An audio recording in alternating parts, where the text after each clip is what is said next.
ஆண்டவர் வேண்டான்னு ஒன்ன உங்களுக்கு வச்சு இதுக்கு பின்னாடி போகாதேன்னு உங்களுக்கு தடுத்துட்டாருன்னா நீங்க ஒரு தீர்மானம் எடுங்க. அதுக்கு பின்னாடி நீங்க என்ன பண்ண கூடாது அப்படின்னா நீங்க முயற்சி எடுக்க கூடாது. இது எனக்கு வேணும்னு நீங்க உறுதியா பற்றி பிடிக்க கூடாது.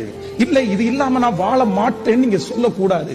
இந்த சத்தத்தை ஏதோ ஒரு வாலிப தம்பி கேட்கலாம், தங்கச்சி கேட்கலாம். ஆனா ரொம்ப ரொம்ப கவனமா இருங்க. சில காரியத்தை எவ்வளவு நம்ம ஆசைப்படுவோம், இது வேணும், அதுக்காக எவ்வளவு பிரயாசப்படுவோம், அதற்காக எவ்வளவு இழந்துருவோம். ஆனா ஆண்டவர் நம்ம மேல வச்சிருக்கிற பெரிய அன்பு என்ன அப்படின்னா, நம்மளை தப்பு வைக்கணும்னு கர்த்தர் நினைச்சார் அப்படின்னு சொன்னா அந்த காரியம் நம்முடைய கையில என்ன செய்யாது அப்படின்னா, நான் சொல்றேன், அவ்வளவு ஜெபம் பண்ணியும், அவ்வளவு ஆசைப்பட்டும், அவ்வளவு ஆண்டவருடைய வார்த்தையை விசுவாசிச்சோம், ஒரு காரியம் உங்க கையில கிடைக்கல அப்படின்னு சொன்னா உங்களுக்கு ஒரு நல்ல மனசு வேணும். அந்த காரியத்தை கர்த்தரே எனக்கு தரல, நான் விட்டுறேன்